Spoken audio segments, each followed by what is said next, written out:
Hi friends, welcome to Rajesh 2223. ఇవాళ చామదుంపలు curry చేసేసుకుందాం. So దీనికోసం చామదుంపలు తీసుకొని నేను ఒక హాఫ్ కేజీ తీసుకున్నాను. శుభ్రంగా క్లీన్ చేసేసుకొని అవి వాటర్ పోసేసేసి ఇట్లాగా మూత పెట్టేసేసుకోవాలి. ఒక పక్కన చామదుంపలు ఉడుకుతూ ఉంటాయి. ఈ లోపల కర్రీకి ప్రిపేర్ చేసుకుందాం. సో ఒక బౌల్ పెట్టేసుకొని మీరు బాండీలో చేసుకోవచ్చు, లేకపోతే నేను ఇక్కడ గుంట గిన్నె తీసుకున్నాను. గుజ్జు బాగా వస్తుంది, కర్రీ చేసుకోవడానికి చాలా బాగుంటుందని చెప్పేసి ఒక 2 గరిటెలు, నేను చూపించే గరిటెతో 2 గరిటెలు ఆయిల్ వేస్తున్నాను. ఇక్కడ వచ్చేసి మనం ఈ చామదుంపలు కర్రీ చేసుకునేటప్పుడు ఏం చేస్తానంటే కొంచెం గుజ్జుగా చేసుకోవడానికని ఆనియన్స్, టమోటా, చింతపండు కూడా యూజ్ చేస్తున్నాను.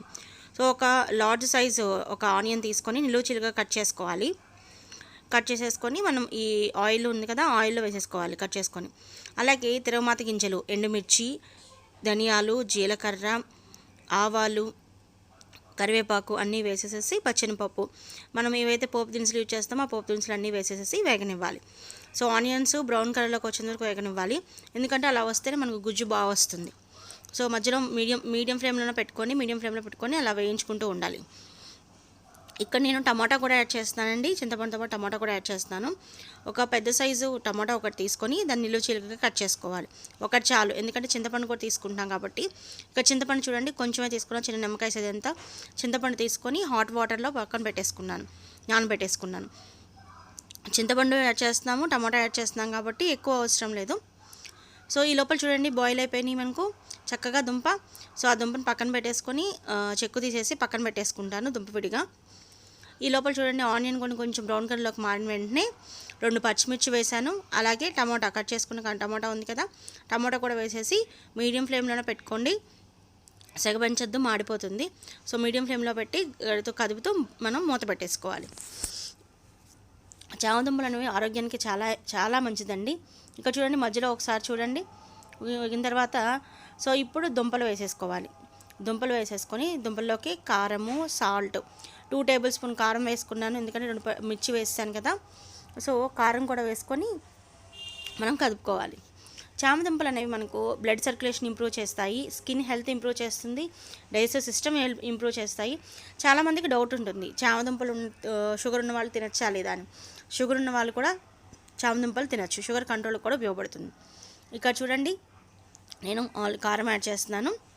ఓకే, 2 టేబుల్ స్పూన్ యాడ్ చేస్తున్నాను. మీకు కావాలి అని కూడా కారం ఎక్కువ తినాలంటే ఇంకొక టేబుల్ స్పూన్ కూడా యాడ్ చేసుకోవచ్చు. అలాగే సాల్ట్ కూడా 2 టేబుల్ స్పూన్ సాల్ట్ కూడా వేస్తాను.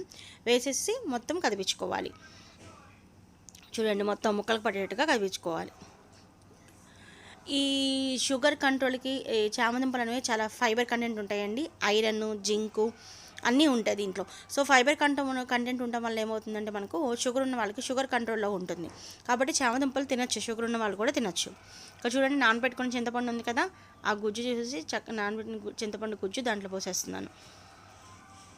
ఓకే, పోసి ఒకసారి కదిపేసేసి మొత్తం పులుసు అంతా కూడా ముక్కలు అన్నిటికీ కలిపిన తర్వాత మూత పెట్టేసుకొని ఒక 2 నిమిషాలు మూత పెట్టుకొని ఉంచేసేయండి. తర్వాత దీనికి మనం ఆ దుంపలు మునిగేంత వరకు కొంచెం వాటర్ యాడ్ చేసుకోవాలి. ఓకే, వాటర్ యాడ్ చేసుకున్న తర్వాత ఇప్పుడు ఒకసారి చూసుకోండి టేస్ట్, ఉప్పు కారం అన్నీ కూడా సరిపోయలేదో. ఒకసారి ఏమైనా చాలకపోతే కనుక ఇంకొంచెం ఉప్పు కారం యాడ్ చేసుకొని మనకు మూత పెట్టేసుకొని వదిలేసేయండి. చూడండి తర్వాత ఒక 10 మినిట్స్ తర్వాత చూస్తే మీకు చక్కగా గుజ్జు అంతా కూడా పట్టి దానికి వస్తుంది. కన్సిస్టెన్సీ చూసుకోండి, ఇక్కడ మరీ చారుగా కూడా బాగోదు, అలాగని మరీ మొత్తం గుజ్జు అంతా ఇంకిపోయినా బాగోదు. సో ఇలా ఉంటే సరిపోతుంది. గుజ్జుగా తినచ్చు, చాలా బాగుంటుంది. యాంటీ క్యాన్సర్ ప్రాపర్టీస్ కూడా మనకు చామదుంపల్లో ఉన్నాయి. అలాగే ఇమ్యూనిటీ సిస్టమ్ కూడా చామదుంపలు చాలా ఇంప్రూవ్ చేస్తాయి. సో ఎన్నో హెల్త్ బెనిఫిట్స్ ఉన్నాయి చామదుంపలు యూజ్ చేయడం వల్ల. సో మీ అందరికీ కూడా ఈ కర్రీ చాలా నచ్చింది కదండి. ఓకే, మీరు కూడా ట్రై చేసి చూడండి. పుల్లగా ఉంటుంది, ఘాటుగా అన్నంలోకైనా చపాతీల్లోకైనా ఈ కర్రీ చాలా బాగుంటుంది. Please like, share and subscribe. For more recipes please click the bell icon.